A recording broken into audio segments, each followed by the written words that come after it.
السلام علیکم ستړي مستي په دې هیله چې جوړ او روغ یاست او خوشحالي به مو په برخه وي موږ او تاسې په دې ویډیو کې په لومړي چپټر باندې هیومن نروس سیسټم یا د انسان په عصبي سیسټم باندې بحث کوو نروس سیسټم یا عصبي سیسټم The nervous system enable an organism to perceive change around it. د انسان عصبي سیسټم هغه سیسټم دی چې دی د دې په وسیله باندې کولی سي چې په خپل محیط کې تغیرات پرسیو کړي یعنې ترلاسه یې کړي او معلوم یې کړي دا د څه شي په وسیله باندې کوي by receptors د آخذو په وسیله باندې کوي and to react quickly with stimuli او محرکاتو ته ډېر ژر عکس العمل شي نو طالب داسې کولی شو د انسان عصبي سیسټم هغه سیسټم دی چې د هغې په وسیله موږ تاسو کولی شو چې په محیط کې تغیرات معلوم کړو او یو محرک ته ژر عکس العمل شي محرک موږ تاسو پوهېږو څه شی دی چې دا به یا تودوخه وي یعنې ټمپریچر وي او یا به دا مثلا پریشر یا فشار وي او یا دا به کیمیاوي مواد یا دا به مختلف شیان نو دې په وړاندې موږ تاسو عکس العمل نه ښیي دا ټوله محرکات یا سټیمولي دي چې موږ ستاسو عصبي سیسټم خبروي دغه عصبي سیسټم بیا جوړ شوی دی له نروس ټیشوز له عصبي انساج څخه جوړ شوی دی The neuron is the basic building block of the nervous system. نیورون د عصبي سیسټم اساسي واحد دی لکه څنګه چې عضلې سترګه او د بدن هر عضو خپلې حجرې لري نو نروس سیسټم حجره بیا نیورون نومیږي چې بیا به یې ووایو دغه نیورون transmits chemical and electrical signals made of neurons and glial cells. دا زموږ ستاسو په بدن کې کیمیاوي او برقي سیګنالونه انتقالوي چې هغه له نیورون څخه جوړ شوي دي او بل بیا ګلیل سیل هم په دې کې شته یو خو خپله نیورون دی نیورون وظیفه خو د کیمیاوي او برقي سیګنالونو انتقالول دي اما ګلیل سیل بیا provide structure and support for the neuron دا بیا له نیورون سره کومک کوي چې تر څو د جوړښت جوړ کړي د غذایي مواد ورکړي د دفاع وکړي نو دا بیا د نیورون په شاوخوا باندې شتون لري او هغه ملاتړ کوي دا ګلیل سیلز دی Nervous tissue a neuron has dendrite cell body axon and axon terminal یو نیورون که چیرې موږ تاسو سره واخلو دی به درلودونکی د ډنډرایټ وي د سیل باډي به وي اکزون به وي او هم به اکزون ټرمینل لري سیل باډي یا کوم ځای ته ویل کېږي سیل باډي د نیورون همدې ځای ته ویل کېږي دا په منځ کې کوم چې د هستې درلودونکی هم دی سیل باډي کنټین ا نیوکلس په ده کې به هستایي دا دی په ده کې به اس ای آر آر ای آر یعنې سموث اندوپلازمیک ریټیکولم وي په دغه سایټوپلازم کې به شاوخوا کې دلته همدارنګه ګلجي باډي به وي مایټوکاندریا به هم وي چې دته انرژي برابروي اس ای آر او را ای آر دته پروټین جوړوي ګلجي اپریټس پروټینونه سره ټولوي او مایټوکاندریا بیا دته انرژي برابروي دا ټوله په دې سایټوپلازم کې دلته شته receiving and sending the electrical signal سیل باډي سیګنالونه اخلي له چا څخه له ډنډرایټ څخه او دا سنډ کوي یې و اکزون نو دا د سیل باډي وظیفه شوه دوم ډنډرایټس دی ډنډرایټس یا کوچنی درخت دی برانچ لایک سټرکچرز دا د شاخو په رقم جوړښتونه دي دلته شاوخوا کې تاسو وینئ extending away from the cell body چې دا له سیل باډي څخه داسې وتلي دي وینئ داسې دا شاخونه receive messages from other neurons and transfer them to the cell body دی له نورو نیورونو څخه معلومات ریسیو کوي او بیا یې ورکوي و چاته و سیل باډي ته دلته موږ تاسو ویلو چې دلته بل نیورون وي دا نیورون به له دې ډنډرایټ سره په تماس کې وي نو دغه ډنډرایټ معلومات له ده څخه اخلي او بیا به یې ورکوي و سیل باډي ته سیل باډي ورکوي و اکزون دا د نیورون دویمه برخه شوه چې receive message from neurons and transfer them to the cell body دریم بیا دی اکزون اکزون څه وظیفه لري carries electrical impulse from the cell body to the axon terminal then pass to another neuron اکزون بیا زموږ ستاسو د نیورون هغه برخه ده دا سټرکچر چې دی سیګنال له سیل باډي څخه اخلي دا سیل باډي ده او بیا یې انتقالوي و اکزون ټرمینل ته او بالاخره نور نیورونو ته پسې انتقالیږي some axons covered with myelin and form the myelin sheet ځینې اکزونونه د میالین پوښ په وسیله باندې پوښل شوي دي چې هغه ته میالین شیټ میالین پوښ وایي دا ژړ ژړ سټرکچر چې لري دا د میالین پوښ دی دغه اکزون یې پوښلی دی دا له کومه کېږي produced by glial cells دا موږ تاسو ویلو چې د دې د مرسته کوونکو حجرو په وسیله باندې چې د دې په شاوخوا باندې داسې وي دا د هغې په وسیله باندې دا څه به کېږي جوړېږي دا میالین شیټ glial cell کومکي حجرې increase the speed of conduction of the electrical signal دغه میالین شیټ چې دا ژړ د اګزون یې پوښلی دی، د دې وظیفه دا ده چې د برقي سیګنال سپیډ ته یا سرعت ته چټکتیا ورکوي، هغه تیزوي. کله چې میالین شیټ نه وي نو دغه سیګنالونه به کرار انتقالیږي. کله چې د میالین شیټ شته نو دغه سیګنال یا برقي سیګنال چې دی دا به داسې تیز انتقالیږي او رسیږي. Periodic gaps in the myelin sheets are called node of Ranvier. خو دغه د میالین شیټ په منځ کې چې کومې خالیګاوې دلته دي همدلته دي، دې ته موږ تاسې وایو نوډ آف رینویر، یعنې د رینویر بندونه.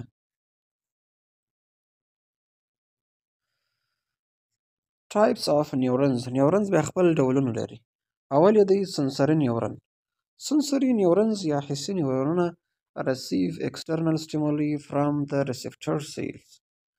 دی له آخذو څخه معلومات ترلاسه کوي، یعنی خارجي محرکات له حیزو څخه دی څه کوي ترلاسه کوي. دلته په شکل کې وګورئ، موږ تاسې اوبه د سترګو په وسیله باندې وینو، په سترګو کې ګورئ دا د سنسري ریسپټرز ته. دغه سنسري ریسپټرز معلومات اخلي له چا څخه؟ له محیط څخه یې اخلي. په محیط کې ګورئ چې دي اوبه دي، اوس دا اوبه خپله یو محرک دی، ځکه دا په محیط کې شتون لري او موږ تاسې وینو، زموږ عصبي سیسټم یې راته حرک کړی دی. organs and converting them into corresponding internal stimuli. نو دوی د محیط څخه دغه محرکات هم اخلي او هم هغه په کیمیاوي سیګنل باندې اړوي، په داسې سیګنل باندې چې هلته په دغه نیورون کې حرکت وکړي.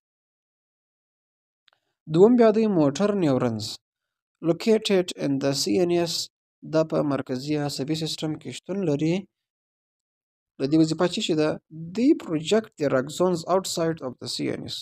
دوی دغه خپل موقعیت خو لري ګوري په CNS کې، اما دا یې پروجیکټ کړي دي، د باندې یې ایستلي دي له CNS څخه. to directly or indirectly control muscles. دوی په مستقیم ډول سره یا په غیر مستقیم ډول سره زموږ ستاسې عضلات کنټرولوي. دریم بیا دي انټرنیورونز neither sensory or motor. دوی کېدای شي هم حسي او هم موټري. rather that form connections between the other two types. او دوی د دواړو ترمنځ اړیکې ټینګوي. اوس ګورئ دا حسي نیورون و چې موږ تاسو یو ګیلاس اوبه یو شی ولیدل، دا عصبي سیسټم ته ولاړو. په منځ کې چې کوم نیورونز دی دې ته موږ تاسو وایي انټر نیورون. چې دا انټر نیورون ګورئ د حسي نیورون څخه معلومات واخیسته او هم دغه موټر نیورون ته یې ورکړه، نو دا انټر نیورونز. نو په لنډ ډول داسې ویلی شو حسي نیورون معلومات له محیط څخه اخلي، انټر نیورون معلومات له حسي نیورون څخه اخلي او بیا یې ورکوي یو موټر نیورون ته. موټر نیورون معلومات وړي عضلو ته. Formation of impulse. د سیګنال جوړېدل. Neurons transmit signal in the form of electrochemical impulse. د زموږ ستاسې نیورونونه دغه خبرتیاوې د برقي سیګنال په ډول باندې انتقالوي. They are excitable cells. یعنې دا هغه وخت انتقالوي کله چې excitable سي، یعنې فعاله سي. خو کله چې دوی فعاله نه وي دې ته موږ تاسې وایو resting، یعنې دوی د استراحت فعاله دي. په نارمل حالت کې موږ تاسې حجرې چې دي sensory neurons دا د استراحت فعاله دي. To move from resting to action. د دې لپاره چې دوی ولاړ سي له استراحت څخه و اکشن ته، فعاله ته، the neuron must be excited by stimulus. نو یو محرک باید راولاړ سي تر څو موږ ستاسو نیورونونه فعاله کړي. د مثال په ډول باندې زموږ ستاسو دا د لاس ګوته ده یا لاس دی، دا باید تحریک سي، مثلا یا میخ ورچک سي یا د اور په وسیله باندې وسوځول سي، یا یو څوک مثلا فشار باندې وارد کړي، بیا دی خبرېږي، تر هغو دی نه خبرېږي. دا دی چې دا کوم شیان خبروي دې ته موږ تاسې وایو سټیمولي. دغه سټیمولي به یا پریشر وي ګورئ، یا به برق وي، یا به همدارنګه کیمیاوي مواد. کیمیاوي مواد لکه بوی، موږ تاسې چې مختلف بویونه حس کوو دا خپله کیمیاوي مواد، یا مثلا خوندونه چې حس کوو دا خپله کیمیاوي مواد. The action or the impulse is a rapid change and has changed moves along the nerves. نو دغه اکشن یا مثلا محرک چې دی دا ډېر ژر بدلیږي او کیمیاوي سیګنال ته، او بیا په دغه نرو د عصبي حجرو په بنډل کې حرکت کوي. Transmission at synapse. په ساینپس کې د خبرتیاوو یا سیګنالونو انتقالول. The neurons are not directly connected to other neurons. دا یو نیورون ګوري، موږ تاسو ویلي وو چې یو نیورون معلومات ورکوي او بل نیورون ته. نو دغه نیورونونه یو له بل سره مستقیما په تماس کې نه دي، بلکې د دوی ترمنځ که چیرې موږ په ژور ډول وګورو دلته یوه خالیګاه شتون لري. دې خالیګاه ته موږ تاسو څه شی وایو؟ ساینپس وایو. سمال سپیس. chemical junction between the axon terminals of one neuron and the dendrite of the next. یعنې دا د یوه نیورون د اکزون ترمنځ او د بل نیورون د ډنډرایټ ترمنځ دا پیښیږي. دا اکزون ټرمینل دی، اکزونس او دا بل بیا ډنډرایټس دي. د دې ترمنځ باندې دغه تبادله چې د موادو کېږي د خبرتیاوو، دې ځای ته موږ تاسې وایو ساینپس. د دې لپاره چې ساینپس جوړ سي اول پري ساینپټیک سیل موقعیت لري. پري ساینپټیک سیل موږ تاسې هغه حجرې ته وایو چې هغه تر دغه ساینپس مخکې مثلا دا اکزون ته موږ تاسې وایو پري ساینپټیک سیل. دا څه وظیفه لري؟ برینګ انفارمیشن ټو د ساینپس، دا معلومات راوړي و دې ساینپس خالیګات. ګیوینګ د سیګنل، یعنی سیګنل ورکوي. خو بل بیا دی پوسټ ساینپټیک سیل، دا بیا معلومات له دغه ساینپس څخه اخلي، یعنی ریسیوینګ د سیګنال ترلاسه کوي. نیورو ټرانسمیټر آر کیمیکل that transmit signal from a neuron to a target cell across a synapse. دغه ساینپس په داخل کې بیا کوچني کیمیاوي مواد شته. دغه کیمیاوي مواد چې د دوی ترمنځ تبادله سرته رسوي، خبرتیاوې سره وړي. ځکه موږ تاسې ویلي دوی چې په تماس کې نه دي چې بس سیګنال سره ورکړي، بلکې دغه نیورو ټرانسمیټر د کیمیاوي مواد دي چې دغه سیګنال انتقالوي. نو نیورو ټرانسمیټر هغه کیمیاوي مواد دي چې موږ تاسې په ساینپس کې د دوو نیورونو ترمنځ مواد تبادله کوي، خبرتیا سره وړي. اوس موږ تاسې راځو کلاسیفیکیشن اف هیومن نروس سیسټم. د انسان عصبي سیسټم چې دی هغه په دوو لویو برخو ویشل شوی. اول ته موږ تاسې وایو سنټرل نروس سیسټم او دوم ته موږ تاسې وایو پیریفرل نروس سیسټم. سنټرل نروس سیسټم کې دوه مهم شیان دي چې یو برین دماغ ده چې دلته موږ تاسو په سر کې شتون لري، او دوم یې د سپاینل کارډ چې هغه موږ تاسو د ملا د تیر په دننه کې اعصاب دي هلته شتون لري. دوم پیریفرل نروس سیسټم یا محیطي عصبي سیسټم، دا بیا په دوه ډولو ویشل شوی دی. یو ته موږ تاسې وایو سوماټیک نروس سیسټم او بل ته موږ تاسې وایو اوټونومیک نروس سیسټم. سوماټیک نروس سیسټم هغه نروس سیسټم دی چې موږ تاسو ارادي حرکات کنټرولوي. اوټونومیک نروس سیسټم بیا هغه سیسټم دی چې موږ تاسو غیر ارادي حرکات کنټرولوي، چې په هغې کې سمپاتیک اعصاب دي او هم پاراسمپاتیک اعصاب دي. ټول به موږ تاسې مفصلا سره ووایو. اول موږ تاسې راځو سنټرل نروس سیسټم ته. receive internal and external stimuli and interpret them. دغه مرکزي عصبي سیسټم خارجي او داخلي محرکات ترلاسه کوي، خارجي له محیط څخه او داخلي په بدن کې دننه. The peripheral nervous system send the signals or information to the CNS.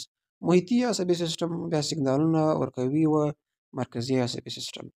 مرکزي عصبي سیسټم کې برین او سپینل کارډ، او برین یعنی دماغ located inside the skull، دا زموږ ستاسې په کوپړۍ کې شتون لري دننه.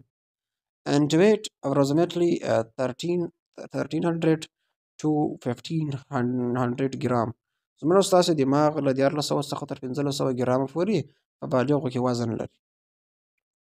membranes refer to as meninges، دی چې په کومه پوښ کې پوښل شوی دي ته موږ تاسې وایو meninges. adult brain is divided into the same regions. زموږ ستاسو یا د بالغو خلکو دماغ چې دی دا په دوو مساوي برخو باندې ویشل شوی دي. یعنې که چېرې موږ تاسو فرق وکړو چې دا زموږ ستاسو دماغ دی، د یوې خوا ته هم یوه نیمه کوره شته او بلې خوا ته هم نیمه کوره شته. نو دا دواړه مساوي برخې دي چې د کورپوس کلاسم په وسیله باندې ویشل شوي دي، او دې ته موږ تاسې وایو چپه نیمه کوره او راسته نیمه کوره.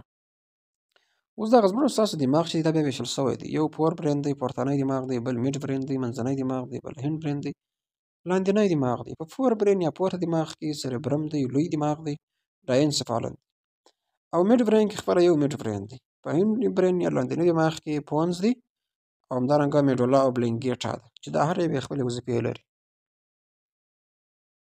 اول موږ تاسې راځو فور برین ته یا پورتنی دماغ. cover other brain parts from above، دی د دماغ نورې برخې له پورته خوا څخه څه کوي پوه شي. the forebrain is divided into the، دا ویشل شوی دی موږ تاسې ویل چې په سریبرم سره، چې دا سریبرم یا لوی دماغ ته ټیلنسفالن هم وایي او دوم یې ډاینسفالن.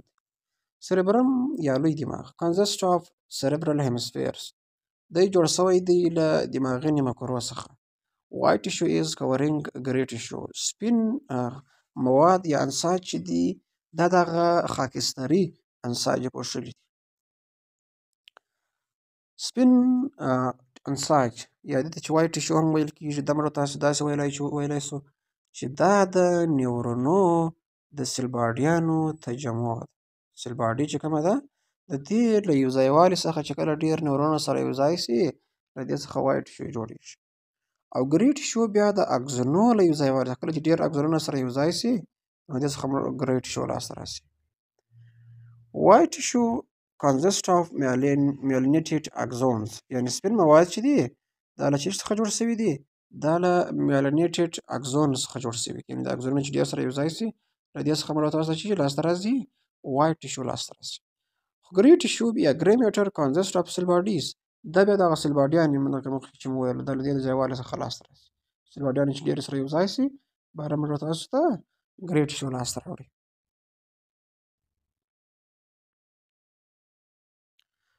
Also known as the cortex، دې ته cortex هم ویل کېږي. It has many folds on the exterior، او دې په دغه خارج کې folds هم لري، راوتلي ځایونه هم لري. Increase the surface area of gray matter، دی دغه خاکستري موادو لپاره د سطحه یې پراخه کړې ده، جوړه کړې ده. which makes humans more complex، چې دا انسانان ډېر پیچلي جوړوي. دوی د دې فولډز کې کولی شي چې مثلا ډېر شیان درک کړي، معلوم یې کړي. نو انسانانو یې ځکه پیچلی دماغ ورکړی دی. The cortex contains certain centers for intellectual activities، دغه برخې یا فولډز چې دي دا موږ او تاسې ذهني د استعداد فعالیتونه جوړوي. کانشیسنس د هوش مرکز دی، ده میموري په دې ځای کې ده، انټلیجنس استعداد په دې ځای کې دی، ریډینګ چې موږ تاسې کوو، رایټینګ چې کوو دا هم په دې ځای کې دی. کانسیس مومنټس ان د انټرپریټیشن، او دلته موږ تاسې هغه ارادي حرکات چې سرته رسوو، همدارنګه د هغو تفسیر کول د معلوماتو دي، دا ټوله په دې ځای کې کېږي. او هم 5 سنسز، 5 حواس چې معلومیږي هغه هم په دغه لوی دماغ کې دلته سرته رسېږي.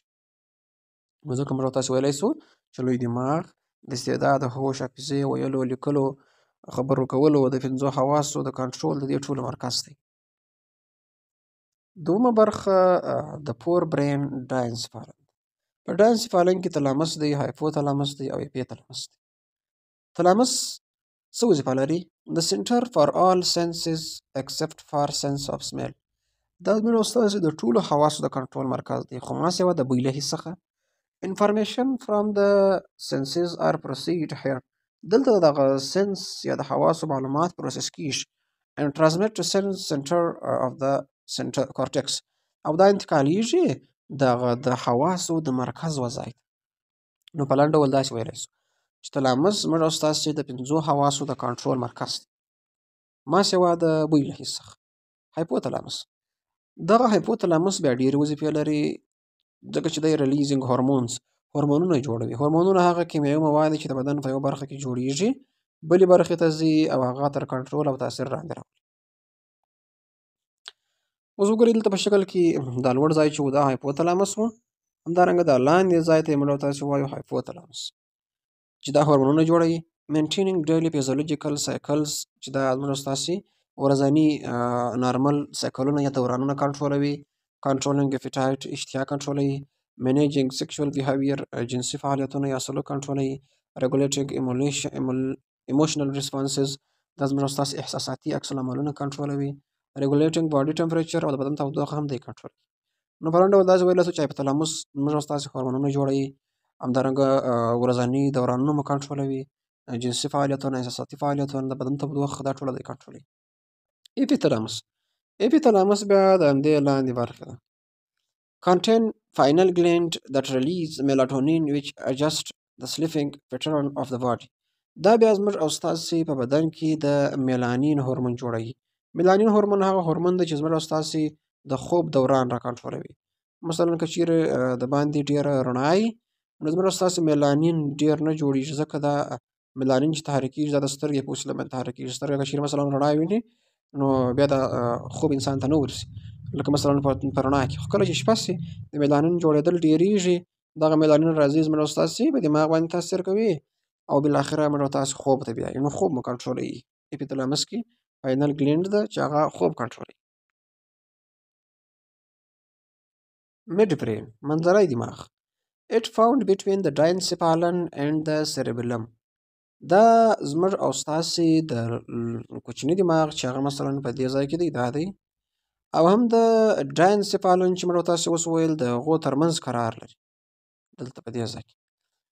مسل ټن اند پوسچر د عضلاتو هغه پوسچر ظاهره معلومېدل او د هغه چې مثلا کله د حرکت په حال کې سوي وي هغه زموږ ستاسې کنټرولوي او ریفلیکس سنټرز اف سایټ اند هیرینګ دا زموږ ستاسې د لید او د ویدو د حس د کنټرول مرکز هم دی. دریم برخه د دماغ چې وه هغه هینډ برین یا لاندنی دماغ په دې کې سیریبیلم دی. سیریبیلم موږ ستاسې کوچنی دماغ ته وایي. سنټر اف مومنت اند ایکویلیبریم دا زموږ ستاسې د حرکاتو او توازن مرکز دی. Cerebral hemispheres work together to cause voluntary movement of muscle. زموږ ستاسې دغه د کوچني دماغ نیمې کرې چې دي دا په ګډه باندې کار کوي تر څو زموږ ستاسې ارادي حرکات کنټرول کړي. په هند برین کې خو یو سیریبیلم و دوم میډولا ابلنګیټا ده. د میډولا کنټرول ویټل اکټیویټیز زموږ ستاسې میډولا ابلنګیټا چې ده دا د ژوند فعالیتونه کنټرولوي ډېر مهمه لکه ریسپایریشن تنفس دی ډایجسشن هضم دی سرکولیشن د وینې دوران دی اند سکریشن او د موادو جوړېدل دي. اټ کنټرول ریفلیکسز دا زموږ ستاسې ریفلیکسز هم کنټرولوي چې هغه سوالوینګ بلا کول دي ومیټینګ خواګرزي ده چیوینګ ژول دي سنیزینګ فرنجۍ کول دي انټ کافینګ او ټوخی کول. درېیمه برخه د هند برین فونز دي. only in mammals transmit impulse from one hemisphere to the other دا یوازې په تلرونکو کې شته چې معلومات د بدن له یوه برخې څخه نور برخو ته یا مثلا سیګنالونه و نیمو کرو ته یا له نیمو کرو څخه بلې ته انتقالوي. it regulates how different muscles on the right and the left side of the body work او دا زموږ ستاسې دغه عضلې کنټرولوي یعنې څنګه مختلفې عضلې زموږ ستاسې د بدن په ښي او چپ لور کې حرکات سرته رسوي او دا transmits information to the respiratory center او دا زموږ ستاسې تنفسي مرکز ته هم معلومات انتقالوي. سپاینل کارډ یا د ملا تیر protected by vertebra دا د شمزیو په وسیله باندې احاطه شوی دی. د ملا د تیر کې د شمزیو په وسیله باندې. gray matter is on the inside and white matter is on the outside دا د سنټرل نروس سیستم چې په هغې کې برین و د هغې سرچپه دی. په برین کې موږ تاسې ویلي وه چې وایټ میټر انسایډ ده خو دلته ګرې میټر انسایډ ده یعنې په دننه کې دلته دا ګرې میټر ګوري او وایټ میټر چې بیا دی هغه بیا د باندې قرار لري. دا دوی وظیفې لري. یوه وظیفه یې دا ده چې ټرانسمیټینګ امپلس د سیګنالونو انتقالول دي. it builds a connection between the brain and the peripheral nervous system یعنې دا د محیطي عصبي سیستم او دماغ ترمنځ یو کنکشن جوړوي. د دماغ ترمنځ او د محیطي عصبي سیستم دا یو کنکشن یې جوړ کړی دی. کنټرولینګ اینډ منیجینګ ریفلیکسز دا زموږ ستاسې دغه ریفلیکسز هم کنټرولوي. ریفلیکس از ان instantaneous involuntary and automatic movement دا ریفلیکس چې ته ویل کېږي دا یو انسټنټینیوس یعنې ناڅاپي انولنټري غیر ارادي او یو د انسان په اختیار کې نه حرکت دی چې دا د محرک په وړاندې سرته رسېږي. د مثال په ډول باندې یو انسان ته میخ ورچکېږي دا د میخ ته چې ته ژر دا لاس پورته کوې ایسته کوې دا خپله یو ریفلیکس دی او دا موږ تاسې کنټرولوی دا ژر سرته رسېږي په ناڅاپي ډول سره. اوس مو نو مرکزي عصبي سیستم خلاص کړ. پیریفرل نروس سیستم ته راځو. محیطي عصبي سیستم consist of 31 pairs of nerve originating from the brain and spinal cord دا له 11 جوړو عصبي تارونو څخه جوړ شوی دی چې هغوی منشا اخیستې ده له دماغ څخه او سپاینل کارډ څخه and spreading across the body او دا په ټول بدن کې خپرې دي. 12 pairs are cranial nerves 12 جوړې چې دي هغه د اعصابو تارونه دي چې دا contain sensory and motor neuron په دې کې حسي نیورونونه هم شته او حرکي نیورونونه هم شته. کارنیال نروس یا د سر تارونه د دماغ عصبي تارونه چې دي reach the head دا سر ته رسېدلي دي and organs in the upper body او چې کوم غړي د پورتني برخه کې شته. واګس نروس چې په دغو کې یو واګس نرو دی چې دا لسم عصب دی extend to organs in the thoracic and abdominal cavity and control them دا د انسان د کارنیال نرو څخه لسم عصب دی چې دا راغلی د زموږ ستاسو په سینه کې کوم غړي چې دي لکه زړه دی یو سږي دی دا کنټرولوي او هم ابډومینل کیویټي ته راغلی دی چې هلته تر څو د معدې حرکات د کولمو حرکات دا کنټرول سرته ورسوي. پیریفرل نروس سیستم یا محیطي عصبي سیستم دا په دوه ډولو ویشل شوی دی. یوه موږ تاسو ویلي وه چې سوماټیک دی دا هغه عصبي سیستم دی یا د محیطي عصبي سیستم یوه برخه ده چې هغه ولنټري مومنټ کنټرولوي یعنې ارادي حرکات لکه قدم وهل منډه کول لیکل لوستل ژړل دا ټول دی کنټرولوي. اوټونومیک نروس سیستم بیا هغه عصبي سیستم دی چې هغه کوم حرکات کنټرولوي؟ غیر ارادي حرکات کنټرولوي، یعنی regulate how internal organs work. دا هغه شیان کنټرولوي چې څنګه داخلي غړي کار کوي. and consist of sympathetic and parasympathetic nerves. او دا دوه رقم اعصاب لري چې یو sympathetic دی او بل parasympathetic دی. دا دواړه یو د بل ضد کار کوي. parasympathetic nerves increase the heart rate. دا زموږ ستاسو د زړه ضربان تیزوي هغه وخت چې ضرورت وي، لکه د سپورت په وخت کې، د منډې په وخت کې، د ویرې په وخت کې، د ډېرې خوشحالۍ په وخت کې. خو parasympathetic nerves بیا دا بیرته قراروي کله چې له دې حالت څخه موږ تاسو ووځو. parasympathetic nerves dilate pupil. دا زموږ ستاسو د سترګې د تور په دننه کې دا کوچنی ټکی چې دا ډیالیټ کوي، یعنې پراخوي. څه وخت یې پراخوي؟ کله چې موږ او تاسې ولاړ سو په تورې شپې ته، نو په تورې شپې کې ولې دا پراخېږي؟ د دې لپاره چې ډېر نور مو سترګو ته داخل سي تر څو یو شی ووینو. خو parasympathetic nerve بیا constrict the pupil. دا بیا د پیوپل یا کس د مردمک چې دی تا کوچنی کوي. څه وخت یې کوچنی کوي؟ کله چې موږ او تاسې د باندې رڼا ته ووځو، نو هلته باید ډېره کمه رڼا زموږ سترګې ته داخل سي. که چېرې ډېره رڼا داخل سوه، نو زموږ ستاسو سترګې رټینا به راخرابه کړي. خدای دا کوچنی کوي. بله وظیفه یې چې ده sympathetic nerves expand bronchi in the lungs. دا زموږ ستاسو په سږو کې دغه برانکي یا دغه د برانشو درخت چې دی دا اکسپینډ کوي یا پراخوي. څه وخت یې پراخوي؟ کله چې موږ او تاسې مثلا اکسیجن اخلو. نیرو برانچي ان د لنګس دغه parasympathetic بیا دا کوچنی کوي، نري کوي. sympathetic nerves relax the bladder accumulate urine. دغه sympathetic اعصاب چې دي زموږ ستاسې مثانه پراخوي تر څو یوراین ډېر پکې ځای سي. خو parasympathetic بیا tighten the bladder enable urination. دا بیا زموږ ستاسو مثانه سره ټینګوي تر څو تشې بولې د باندې ووځي. sympathetic nerves decrease the secretion of salivary glands. زموږ ستاسو د لاړو غدې ترشحات کموي په څه وخت کې؟ کله چې موږ تاسو ډوډۍ نه خورو. خو parasympathetic nerves بیا increase the secretion of salivary glands. دا زموږ ستاسو د لاړو غدې ترشحات ډېروي. ځکه که چېرې موږ تاسو خوراک پیل کړو، نو هلته دغه د دې لپاره چې دا خواړه ګډ سي، هضم سي او ایمالیز انزایم ترشح سي، دا جوړېږي. بل sympathetic nerves slow down peristaltic movement in the digestive tract. دا زموږ ستاسې په هضمي نل کې دغه peristaltic حرکات چې سرته رسېږي، موجي حرکات، دا قراروي.